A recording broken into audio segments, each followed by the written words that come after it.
जय श्री कृष्ण भक्तजनों। अध्याय 11 कार्तिक मास महात्मा।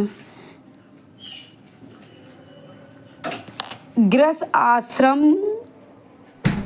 का महत्व। एक समय नारद जी श्री व्यास जी से पूछने लगे कि हे व्यास जी, गृहस्थ आश्रम सर्व आश्रमों में उत्तम क्यों माना गया है। तब व्यास जी ने कहा कि जैसे सब नदियाँ समुद्रों के आश्रय पाती है और जीव माता का आश्रय पाकर ही जीवित रहते हैं, ऐसे 6 प्रकार के प्राणी हैं: भिक्षुक, ब्रह्मचारी, सन्यासी, विद्यार्थी, गुरु पूजक, यात्री तथा जीविका रहित। ये सब गृहस्थों का ही आश्रय पाते हैं। फिर व्यास जी बोले कि नारद, तुम अति पुण्य देने वाला पुरातन इतिहास सुनो। उत्तानपाद राजा का पुत्र उत्तम था, जो बड़ा बलवान और मदिरा पीने वाला था। उसने बहुला नाम वाली स्त्री के साथ विवाह किया था। राजा रानी दोनों ही अति प्रेम के साथ रहने लगे। एक समय राजा ने वेश्या का नृत्य देखते ही उसे मदिरा पान किया और रानी को भी मदिरा पान करने के लिए कहा, परंतु रानी ने उसका कहना नहीं माना। इस पर राजा ने उसे क्रोधित होकर अनुचरों को आज्ञा दी कि रानी को किसी निर्जन वन में छोड़ दिया जाए। तत्पश्चात रानी के वियोग में दुखी तो हुआ, मगर उसने दूसरा विवाह नहीं किया और प्रजा की पुत्र के समान पालन करता रहा। एक दिन एक ब्राह्मण राजा उसके पास आकर कहने लगा कि राजन, कोई मेरी स्त्री को अपहरण करके ले गया है। उसके वियोग से मैं अति दुखी हूँ, इसलिए तुम उसे ढूंढ कर लाओ। राजा कहने लगा, महाराज, मैं आपकी स्त्री को नहीं जानता, किधर और कौन उसको कहाँ किधर ले गया है, अतः मैं ये भी नहीं जानता। मैं आपकी स्त्री को कैसे ढूंढ कर ला सकता हूँ। तब ब्राह्मण बोला, राजन, छठा भाग लेकर आप प्रजा के रक्षक हैं। मेरी स्त्री घर में सो रही थी, वहाँ उसे कोई हर कर ले गया। अब आपका कर्तव्य है कि आप उसे कहीं से भी ढूंढ कर लाइए। राजा कहने लगा कि हे विप्रवर, मैंने तुम्हारी स्त्री को कभी नहीं देखा, वह कैसे स्वभाव और रूप वाली है। तब ब्राह्मण ने बोला कि यद्यपि वह कठोर वचन बोलने वाली है, क्रूपा है, काले रंग की है, कर्कश स्वभाव वाली है, परंतु मैं उसकी निंदा नहीं करता, क्योंकि वह मेरी पत्नी अर्थात अर्धांगिनी है।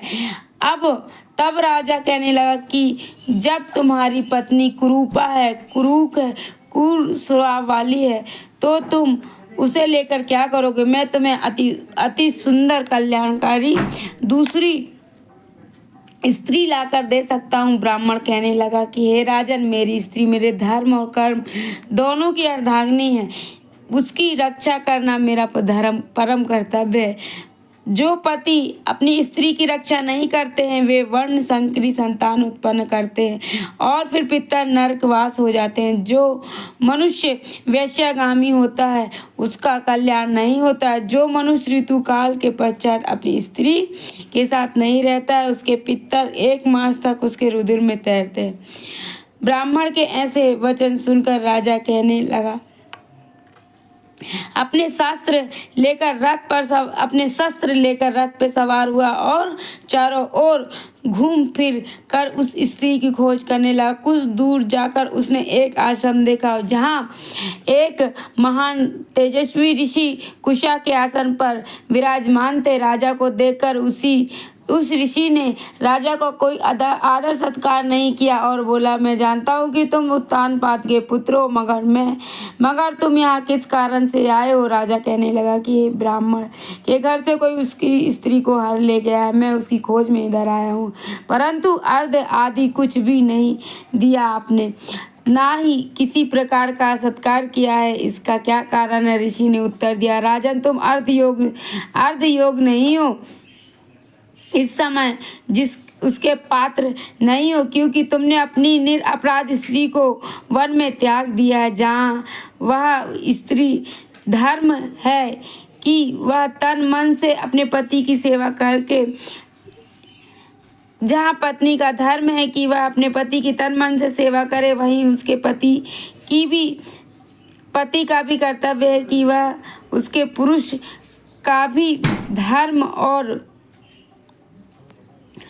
धर्म से अपनी यथोचित सम्मान करे। जिस घर में स्त्रियों का सम्मान नहीं होता वहाँ देवता वास नहीं करते।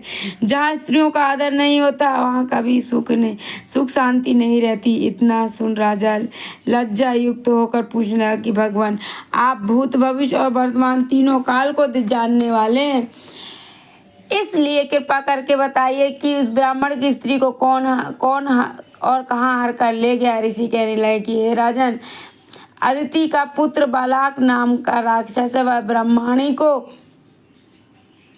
अपने साथ हर कर ले गया है। सो जाओ और उसको ढूंढकर ब्राह्मण को संयोग कराओ। राजा ने मुनि को प्रणाम किया और अपने रथ पर सवार होकर मुनि के बताए हुए मार्ग पर चल दिया। उत्तानपाद उसी वन में पहुंचा जहाँ वहाँ जाकर वह देखता है कि एक विल फल खा रही जैसा ब्राह्मण ने बताया था, वह रंग रूप में वैसी ही दिख रही थी। राजा ने उसे पहचान लिया और कहा कि हे कल्याणी, तुम कौन हो और इस वन में क्या कर रही हो? ब्राह्मणी बोली कि मैं अति रात्रि ब्राह्मण की पुत्री और विलास पुत्र की स्त्री हूँ। मैं अपने घर में अकेली सो रही थी कि एक बलाक नाम वाला राक्षस मुझको हर कर यहाँ पर ले आया है, जहाँ लाने के बाद ना तो उसने किसी प्रकार का कोई कष्ट दिया और ना ही मेरा सतीत्व नष्ट करने की चेष्टा की। इतना होने पर भी मैं यहाँ आनंद से नहीं हूँ। राजा ने कहा कि हे ब्रह्माणी, वह राक्षस कहाँ है? मुझको तुम्हारे पति ने तुम्हें ढूंढने के लिए यहाँ पे भेजा है। ब्रह्माणी ने कहा कि वह इस वन में अमुक स्थान पर गया है। तब राजा ने कहा कि ब्रह्माणी के बताए हुए स्थान पर जाकर राक्षस को देखा। राजा को देखकर वह राक्षस उसके पैरों पर गिर पड़ा और कहने लगा कि हे राजन, मुझे क्या आज्ञा है? तब राजा ने कहा कि हे निशाचर, तुम इस ब्रह्माणी को क्यों लाया है? राक्षस कहने लगा कि हे राजन, जो हुआ सो हुआ। आप कृपा करके मुझे आज्ञा दीजिए कि मेरे लिए मैं क्या करूं, तब मैं प्रसन्नता पूर्वक उसका पालन करूंगा। तब राजा ने कहा कि यह निशाचर आदि है, तुम इसकी स्त्री के साथ विवाह करना चाहता है तो देख, यह अत्यंत कुरूपा है। यदि खाने का इरादा है तो वैसा कह। राक्षस कहने लगा कि राजन, मेरे घर में अनेक अप्सराएं हैं, उनको छोड़ मैंने कभी किसी के साथ भोग करने की इच्छा नहीं की है, मांस भी नहीं खाया है। मैं तो केवल पूर्व जन्म के पापों के प्रायश्चित कर रहा हूँ। अतः इस ब्राह्मणी का पति राक्षसों को मारने का मंत्र जानता है।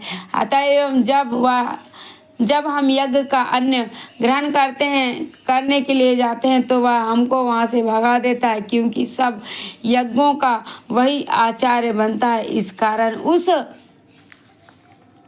ब्राह्मण को दुखी करने के लिए मैं उसकी स्त्री को हर ले आया हूँ, क्योंकि बिना स्त्री के पुरुष का अधिकार नहीं है। यह सुनकर राजा के विचार किया कि यह राक्षस भी हमारी ही निंदा करता है। मुनि ने भी हमको अर्ध योग नहीं समझा। अपने राज्य को मन में ऐसा विचार कर रहा था। राक्षस कहने लगा कि राजन, मैं आपकी प्रत्येक आज्ञा का पालन करूँगा। इतना कह हाथ जोड़कर खड़ा हो गया। राजा ने कहा कि निशाचर, तुम इस ब्राह्मणी को इसके पति के घर छोड़ आओ। जब हम याद करेंगे तब तो हमारे पास आना। राजा की आज्ञा मानकर वह राक्षस ब्राह्मणी को उसके घर छोड़ने चल दिया। तब राजा सोचने लगा कि मैंने अपनी निर्दोष स्त्री को घर में निकाल दिया है, अब वह कैसी होगी, कौन है, कहाँ है, कौन से पुण्य कर्म करूं जिससे यह पाप दूर हो जाए। तब राजा पुनः उसी मुनि के पास गया और कहा कि पुरुष के लिए स्त्री धर्म, अर्थ, काम और मोक्ष सभी कुछ देने वाली है। स्त्री के बिना पुरुष को कुछ इस लोक में क्या परलोक में भी कहीं भी सुख नहीं मिलता है। चाहे स्त्री कैसी खोटे स्वभाव वाली हो या मूर्ख हो, कुरूपा, रोगी या दरिद्री हो, क्यों ना हो, वह पुरुष का सम्मान ही करना चाहिए। राजा कहने लगा कि मैंने आपके निर्दोष एवं पतिव्रता स्त्री को बिना अपराध त्याग दिया। अब मैं क्या करूं? तब मुनि ने कहा कि हे राजन, तुम्हारी स्त्री को सतापात नाम का एक नाग के वन में घूमते हुए देखा है। वह उसको पाताल लोक में ले गया है। उस नागलोक की निंदा सब नाम वाली एक कन्या है, उसने अपने घर में उसको छिपा रखा है। यह सुनकर राजा वहाँ से अपने घर आया और ब्राह्मण की स्त्री सहित अपने घर को देखकर बहुत प्रसन्न हुआ। और तत्पश्चात राजा ने विलाक नामक राक्षस को याद किया तो वह तुरंत ही राजा के पास आकर उपस्थित हो गया और बलाक को देखकर उसने कहा कि पाताल लोक में से जो अपनी स्त्री को लाने का आदेश दिया। उसके बाद वह राक्षस पाताल लोक को चला गया। वहाँ राजा की स्त्री लाकर उसको सौंप दिया। तत्पश्चात राजा रानी बड़े प्रेम से रहने लगे। नारद जी कहते हैं कि हे राजा प्रतु, हमने तुमको गृहस्थ आश्रम का महत्व अति विस्तार सहित सुनाया है। अब और क्या सुनने की इच्छा है सो हमसे कहो। बोलो श्री हरिनारायण विष्णु भगवान की जय, माता लक्ष्मी की जय, राधा रमन लाल की जय, बाल गोपाल कृष्ण की जय, शालिग्राम तुलसी मैया की जय।